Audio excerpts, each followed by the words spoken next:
And we're back.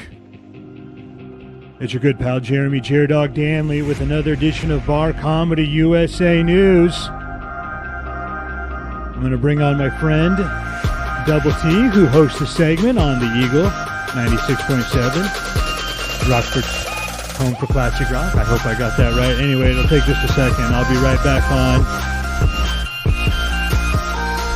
Hang tight. Listen to the royalty-free music.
Rockford's home for classic rock, 96.7 The Eagle. Good morning, it is Double T, and it's time for Bar Comedy USA News with comedian Dog. Dog, what's happening today? Hey, good morning, Double T. I am sitting here today in a flannel shirt, a ball cap, and basketball shorts.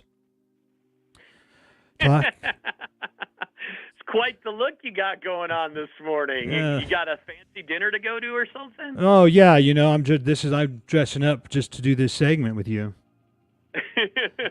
Well, I do appreciate that. I'm kind of surprised with the flannel. I figured you'd go shirtless. I know it's hot here in Illinois and Wisconsin and stuff, but Vegas, you could fry an egg on a street, couldn't you? Absolutely. We broke some records this week, my friend. It was something like 118, 119 degrees, and that is some record-breaking heat. I was actually sitting outside this morning drinking a hot cup of coffee, and it dawned on me that when the mercury rises, so does our irritability. It does. People get grouchy when they're hot because it's just uncomfortable when it's so hot. I mean, I can't even imagine 118 degrees. That's ridiculous. 118 degrees in Las Vegas dry heat is like 87 in Illinois humidity. Well, yeah, okay, that's comparable. I can handle that. It just sounds worse than it is, then, right? It does sound a little bit worse than it is, and however, I have the unique perspective of experiencing both, and the dry heat and the humid heat. I would gotta say I do prefer the dry heat a little bit, but I would like to dive into a topic that has puzzled me for years. Okay, what's that? And that is why the hell people don't laugh when it's hot. I travel around doing comedy in the Midwest, and I will tell you something. you're sweating your butt off, you're dying of thirst, and I realize the last thing people want to do is laugh. Isn't that funny? Because you would think that, laughter would help you forget about it, but no, they don't want to deal with it. Not at all. It's like the sauna of comedy. When it's hotter than the devil's underwear, laughter takes a vacation faster than an ex-wife after she gets an alimony check.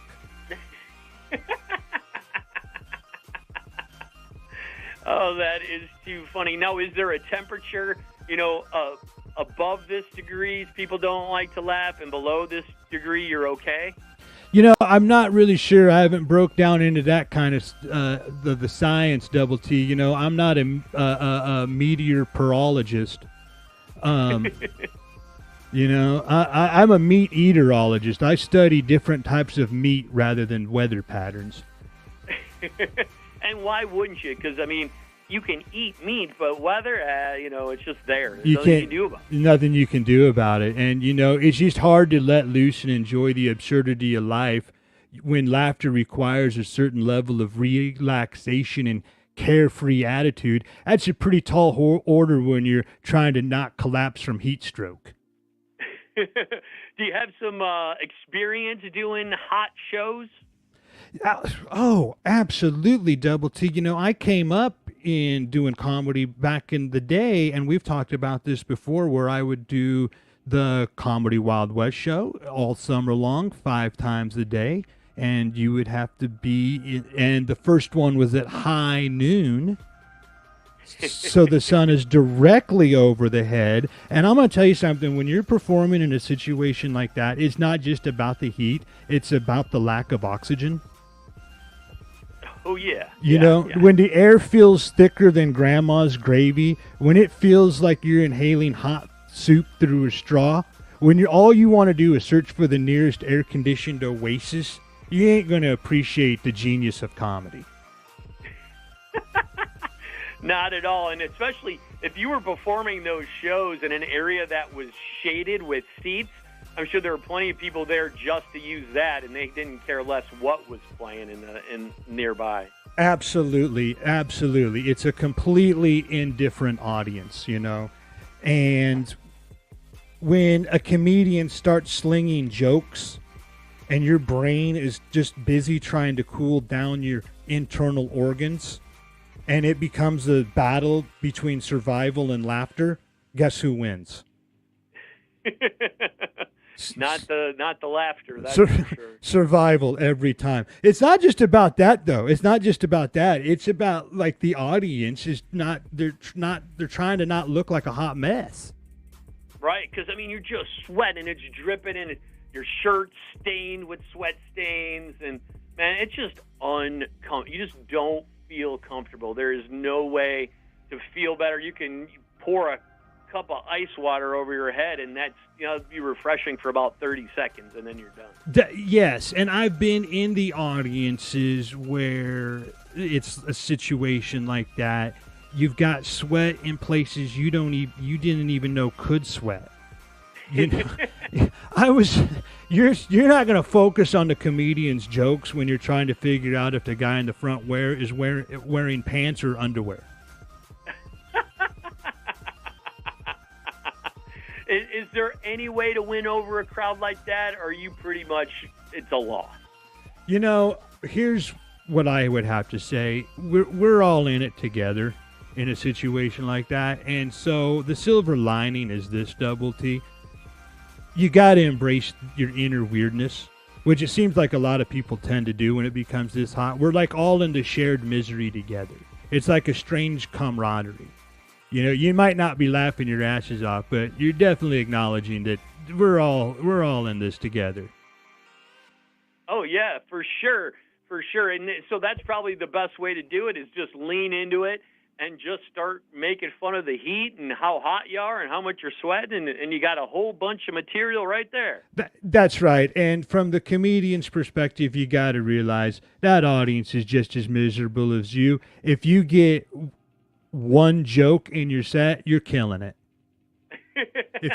If one person laughs and applauds while you're on stage in the middle of 118 degree weather, and you're outside and everybody's sweating, and one person laughs and applauds, consider that a standing ovation. I'm giving it to you right now, Jared Dog. Nice work. Yes.